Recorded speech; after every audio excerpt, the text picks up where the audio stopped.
For this lesson, we're going to be continuing on with our word problems, and we're going to be doing the last category of word problems. So the last category is our width of a path problems, and I'm also going to put a little slash picture frame problem here. Because in your textbook, you'll notice that there's a lot of picture frame questions, and it's the same concepts, just with a picture frame, so you can reference this question when you're trying to do those ones. So here's our situation. A rectangular park measures 100 meters by 60 meters. And a path of constant width is to be paved around the perimeter or inside of the garden/park. And the mayor wants to be sure that the path does not reduce the area of the grass by more than 10%. What is the maximum allowable width of our path? So we're going to start by identifying our variables and doing a let statement. So because we're looking for the width of our path, that is what our let statement is going to be. So I'm going to start by saying, let x represent the width of the path.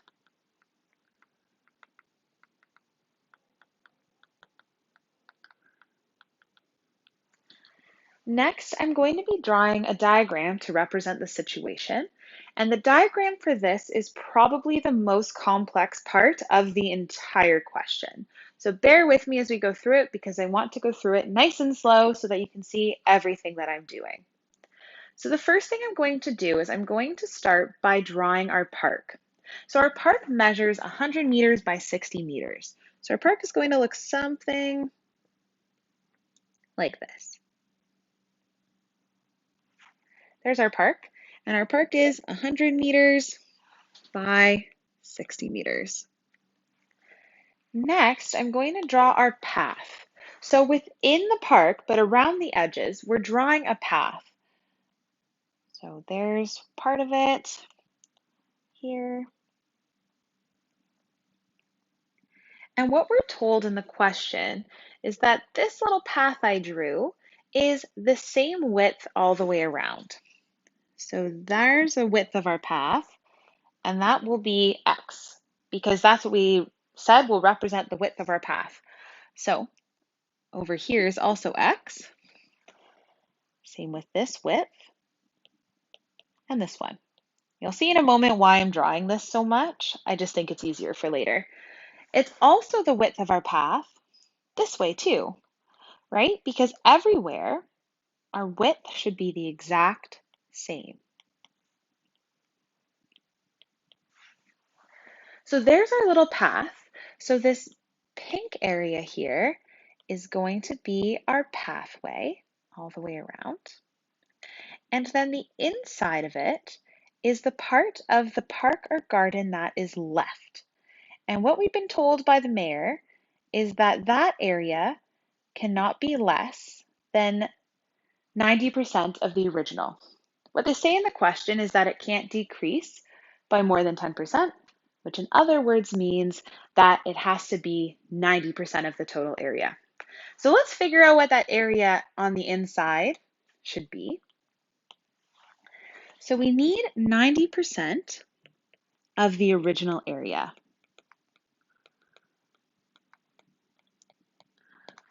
So what I'm going to do, my area, 90%, is going to be 0.9 to find the percent, and then length times width. So when I put all of that in my calculator, I'll get 5,400 meters squared. So this inside part here, we want it to be 5,400 meters squared for the inside bit. Now, the next thing that we are able to find is we're going to find the dimensions of this inside part. So I'm going to highlight it green so we can reference it as the green part. So let's find some dimensions of this green part. So from here to here, it's going to be 100 minus these two x's on the ends. So again, we originally had 100 from here to here, And I've removed x from this side, and I've removed x from this side. So what I did is I had 100, and then I removed two x's. Now we can do the same thing on the 60 side. So in order to find the length of this, we had 60, but then we removed two x's. Again, we had 60 from end to end, and we removed x from this end, and we removed x from this end. So in total, we have 60 minus 2x. So now what we're going to do is we're going to set up an equation with all of this information for the area of the green part.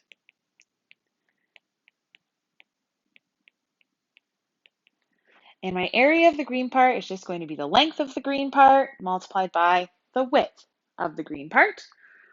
So we said that the area must be 5,400 meters. And we said that the length of my green part is going to be 100 minus 2x. And we said that the width is going to be 60 minus 2x. So now that we've gone to this stage, it's just algebra, and we've done a bunch of that. The toughest part about this question is definitely figuring out what your diagram looks like and the setup.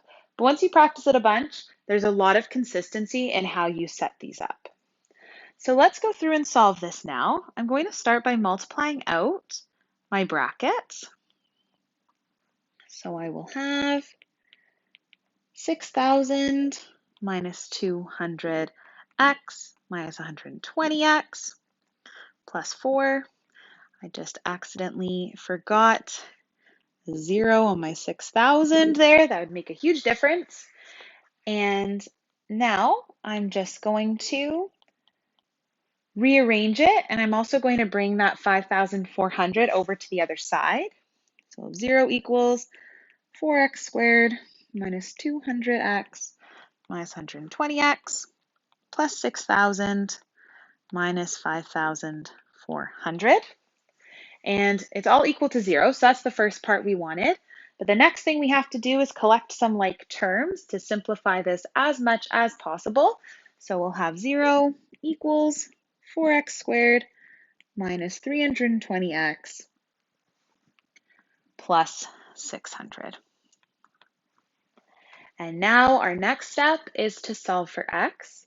So the question does give us a clue that we will have to use the quadratic formula.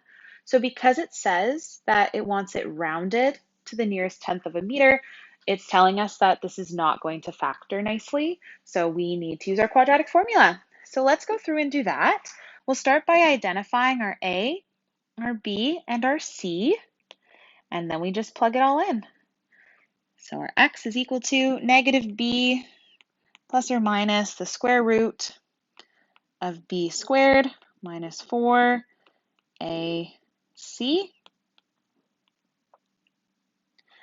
all over 2a, like this. And now I'm just going to simplify all of the stuff under the square root sign. So we'll have 320 plus or minus the square root of 92,800 all over 8. And now I'm just going to separate these into my two different equations. So 320 plus the square root of 92,800 over 8 is going to give me 78.08.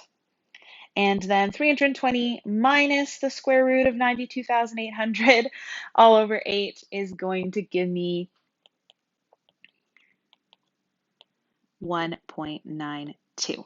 So we have two answers, but there's one that we will not use, and we're going to use our smaller one here. And the reason is that 78.08 is bigger than our 60 side. So we can't have our little width of our path be larger than one of our sides. That doesn't make any sense. So that means we're going to use 1.92. And now we can say, therefore, the width of the path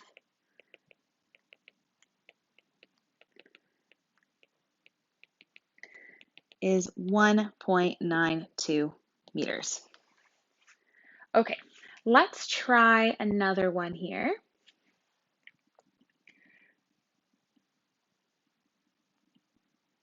So for our next example, the length and width of a rectangle are 6 meters and 4 meters. When each dimension is increased by the same amount, the area of the new rectangle is 50 meters squared. So find the dimensions of our new rectangle to the nearest tenth of a meter. So the first thing we're going to do is start with a let statement.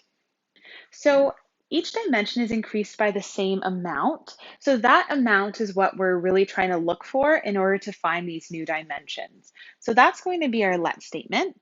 So I'm going to say let X represent the amount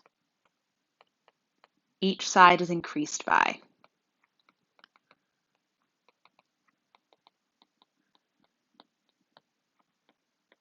So sometimes we are decreasing things like the last example, and sometimes we're increasing them like this one. So we have a rectangle that is 6 meters by 4 meters. So let's start by drawing out our original rectangle.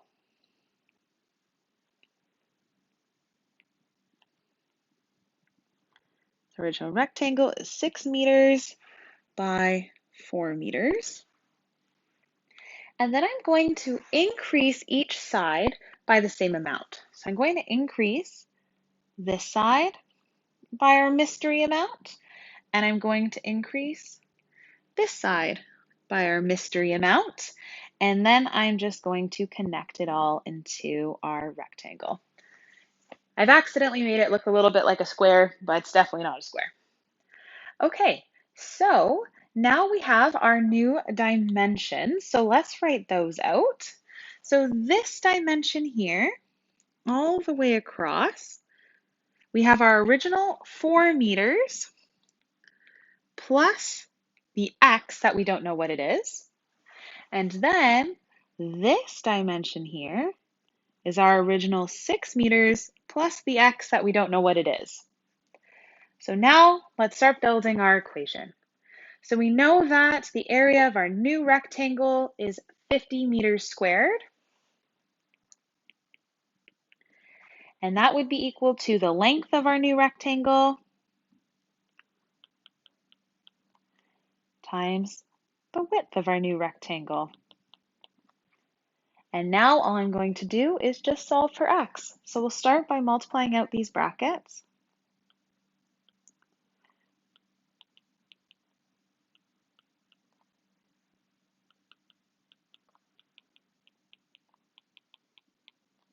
And now I need to set this equal to 0 and rearrange things. So we will have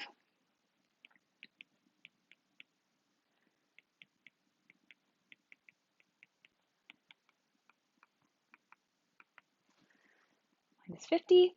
And now I'm just going to collect some like terms.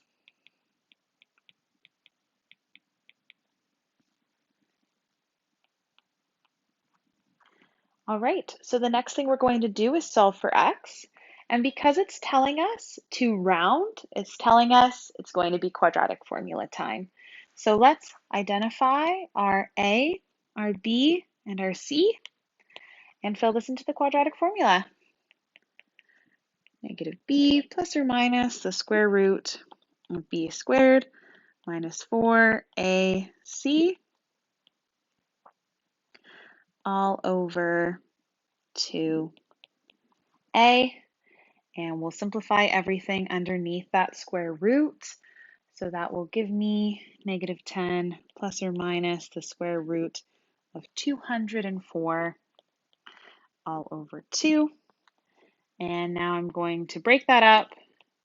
For my first one, I'm going to do negative 10 plus the square root of 204 over 2. And that will give me 2.1. And then I'm going to do negative 10 minus the square root of 204 over 2. And that will give me negative 12.1. Now, we're not going to use this one here because we cannot have a negative length. So we know that our x is equal to this. So let's find our dimensions.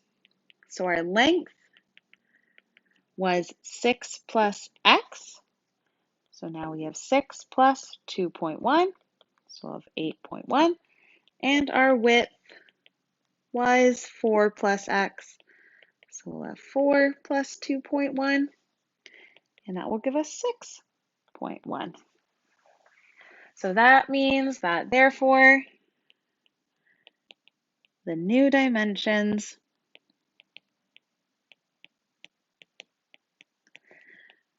are 8.1 meters and 6.1 meters. And that is our final answer.